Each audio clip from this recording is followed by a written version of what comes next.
আলাইকুম প্রিয় শিক্ষার্থীবৃন্দ, আজকের পদার্থবিজ্ঞান অনলাইন ক্লাসে সবাইকে স্বাগতম। তোমরা যে যেখান থেকে আজকের ক্লাসটি দেখছো এবং যারা পরবর্তীতে দেখবে তাদের সবাইকে অনেক অনেক প্রীতি এবং শুভেচ্ছা জানিয়ে আজকের ক্লাসটি শুরু করছি। আজকে আমরা পদার্থবিজ্ঞান বিষয়ের দ্বিতীয় অধ্যায় অর্থাৎ গতি অধ্যায় থেকে অত্যন্ত গুরুত্বপূর্ণ একটি টপিকস নিয়ে আলোচনা করব। আমাদের আজকের প্রধান আলোচ্য বিষয় হচ্ছে স্থিতি এবং গতি। তাহলে চলো আর দেরি না করে ক্লাসটি শুরু করা যাক। প্রথমে আমরা আসি স্থিতি এবং গতি। এই শব্দ দুটির সাথে বাস্তব জীবনে আমরা অনেকভাবে পরিচিত, কিন্তু আমাদের বাস্তব জীবনে ব্যবহৃত স্থিতি এবং গতি পদার্থবিজ্ঞানের সাথে কিছুটা হলেও আলাদা। তাহলে এই স্থিতি এবং গতি বুঝতে হলে প্রথমে আমাদেরকে একটি বিষয় আমাদের ভালো করে বুঝতে হবে, সেটি হচ্ছে প্রসঙ্গ কাঠামো। তাহলে প্রসঙ্গ কাঠামো কি? যে বস্তুর সাথে তুলনা করে অন্য একটি বস্তুর স্থিতি বা গতি নির্ধারণ করা হয় সেটি হচ্ছে প্রসঙ্গ কাঠামো। এটি আমরা বাস্তবে একটি উদাহরণ দিলে আরো বিশেষ করে পরিষ্কারভাবে তোমরা বুঝতে পারবে। তো ধরো যে তুমি তোমার দুই বন্ধুকে বিদায় জানাতে তোমরা বাস স্ট্যান্ডে গেছো। তোমার দুই বন্ধু ঢাকা যাওয়ার উদ্দেশ্যে তারা একটি বাসে চেপে বসলো এবং তুমি প্ল্যাটফর্মে অর্থাৎ বাস স্ট্যান্ডে দাঁড়িয়ে তোমার বন্ধুদেরকে বিদায় জানাচ্ছ। যখন যদি বলা হয় যে বাস স্ট্যান্ডের সাপেক্ষে তোমার এই বন্ধু দুটি অর্থাৎ দুজন বন্ধু, ধরলাম তাদের নাম হচ্ছে রনি এবং জনি, তারা দুজন এই দুটি সিটে বসলো এবং তুমি বাস স্ট্যান্ডে দাঁড়িয়ে তাদেরকে বিদায় জানাচ্ছ।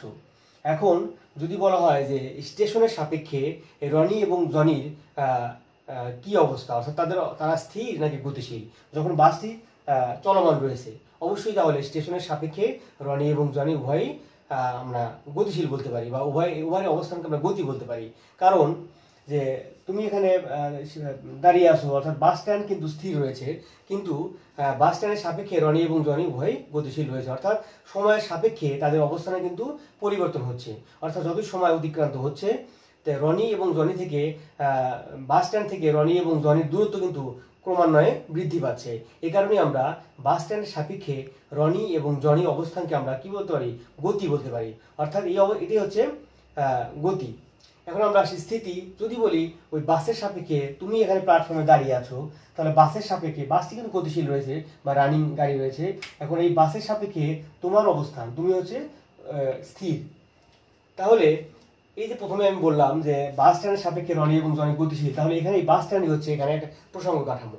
আবার যখন বললাম যে এই বাসের সাপেক্ষে তুমি কিন্তু স্থির রয়েছে, তাহলে এই বাসটি এখানে প্রসঙ্গ কাঠামো। অর্থাৎ কোনো একটি বস্তু স্থির রয়েছে নাকি গতিশীল রয়েছে এটি বুঝতে হলে অবশ্যই প্রথমে আগে প্রসঙ্গ কাঠামো আমাদেরকে বুঝতে হবে। অর্থাৎ প্রসঙ্গ কাঠামোর উপরে নির্ভর করবে একটি বস্তু স্থির নাকি গতিশীল।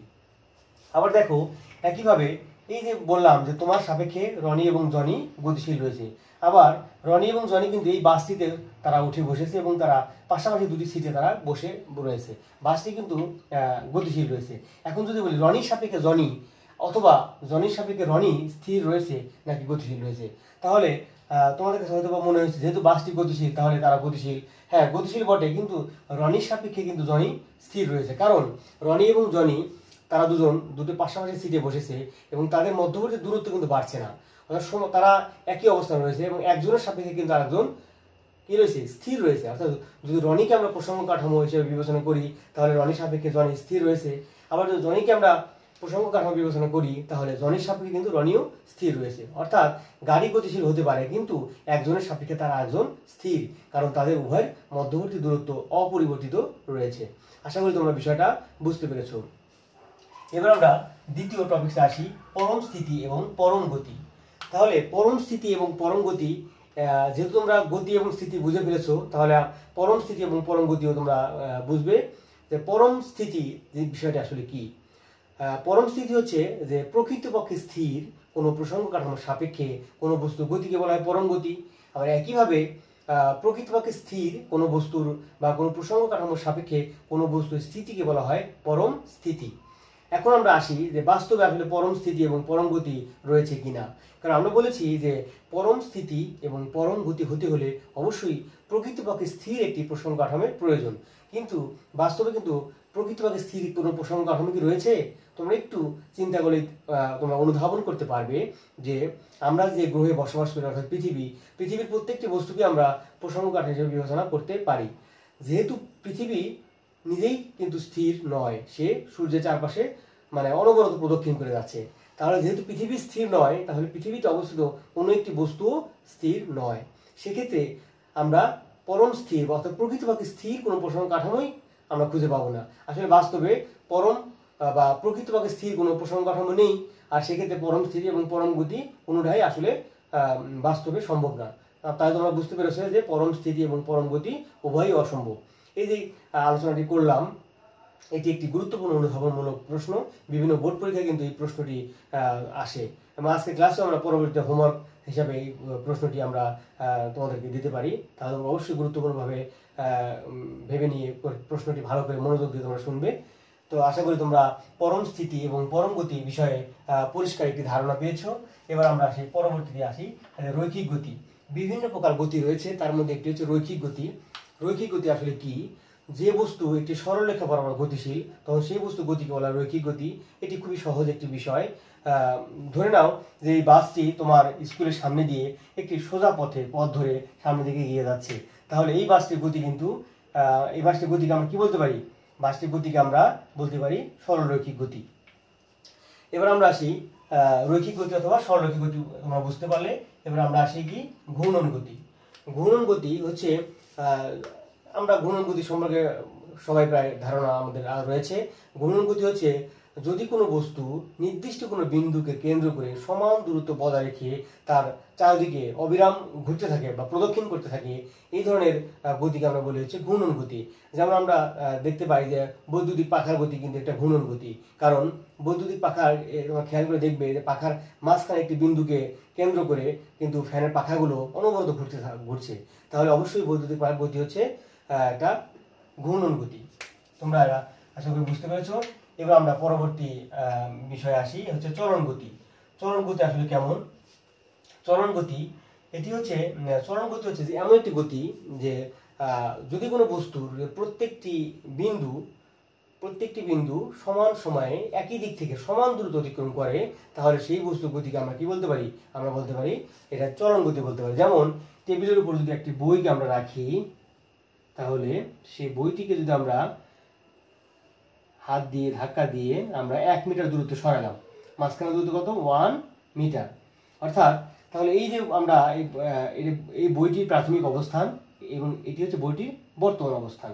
তাহলে আমরা বলেছি এই দূরত্ব হচ্ছে 1 মিটার। অর্থাৎ বইটি কিন্তু এই বিন্দুটি যদি আমরা চিন্তা করি, তাহলে সে এখানে গিয়েছে, অর্থাৎ এইটুকু দূরত্ব কিন্তু আমরা বলতে পারি 1 মিটার।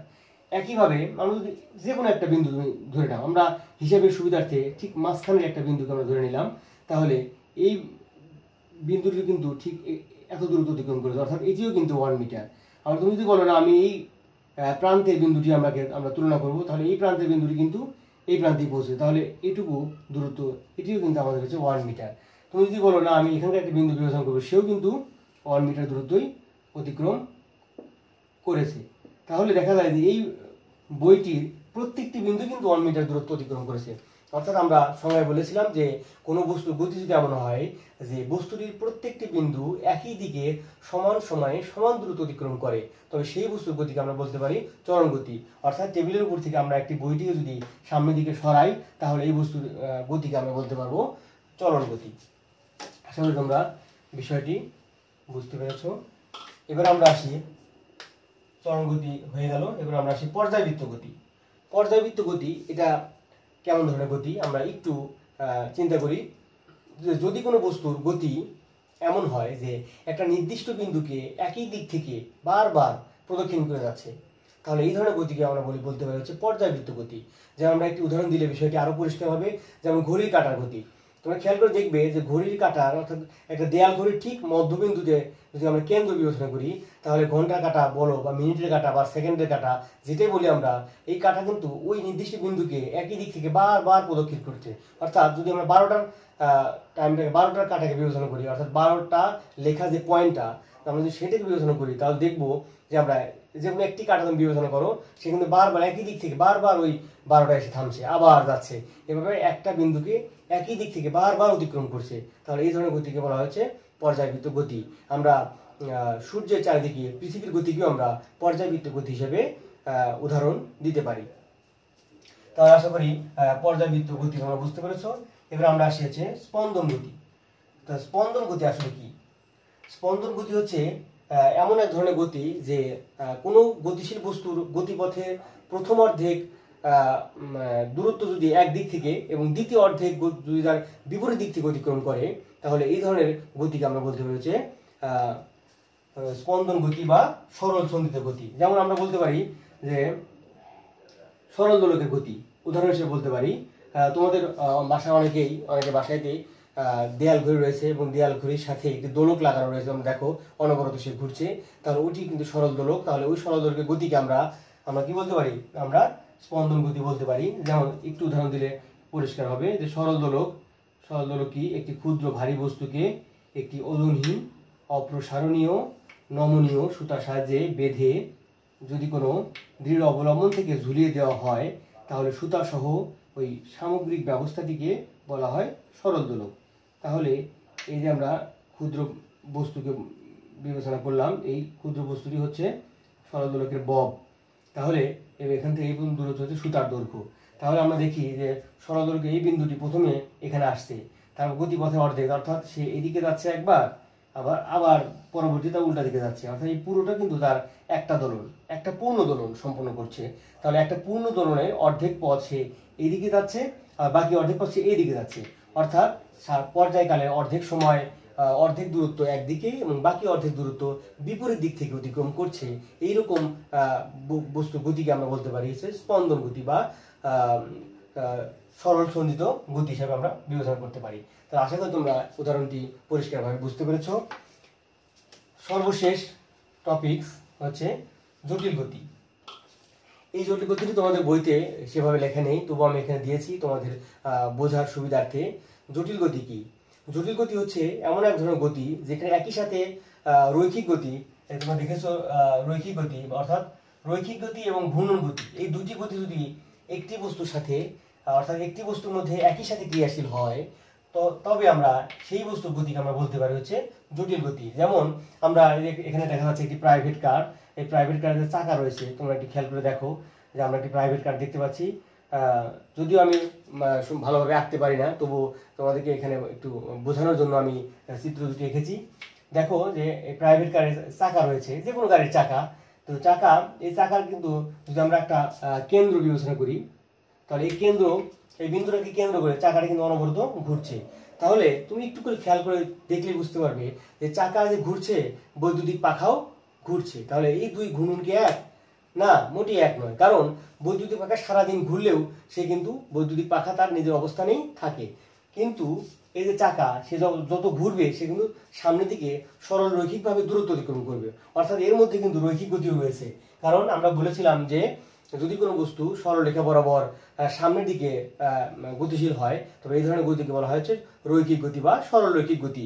তাহলে যেহেতু চাকাটি ঘুরছে এবং পর্যায়ক্রমে সামনের দিকে সে দূরত্ব অতিক্রম করছে, তাহলে এই গাড়ির চাকার গতির মধ্যে কিন্তু রৈখিক গতিও রয়েছে। আবার এটিতে ঘুরছে এই বিষয়টি কিন্তু স্পষ্ট, অর্থাৎ এর মধ্যে ঘূর্ণন গতিও রয়েছে, অর্থাৎ একই সাথে এর মধ্যে ঘূর্ণন গতিও রয়েছে আবার রৈখিক গতিও রয়েছে। তাহলে এই ধরনের গতিকে আমরা বলতে পারি হচ্ছে জটিল গতি। তাহলে আশা করি তোমরা বিষয়টি বুঝতে পেরেছো যে আজকে আমরা যে টপিকসগুলো নিয়ে আলোচনা করলাম, এখান থেকে তোমাদের আমি একটা ছোট্ট একটা হোমওয়ার্ক দেবো, তোমরা সবাই খাতা বের করো এবং হোমওয়ার্কটি লিখে নাও। পরবর্তীতে তোমাদের এই হোমওয়ার্কটা আমি দেখবো, অবশ্যই তোমাদের এবার সবাই লিখে নাও। একটু হোমওয়ার্ক দিচ্ছি সবাইকে। বাড়ির কাজ,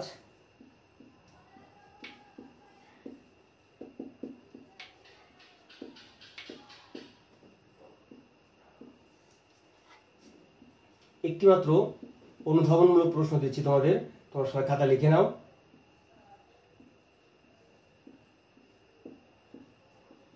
পরম স্থিতি এবং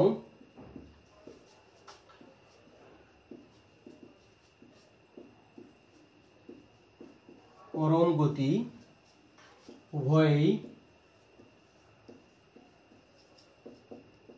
উভয়ই অসম্ভব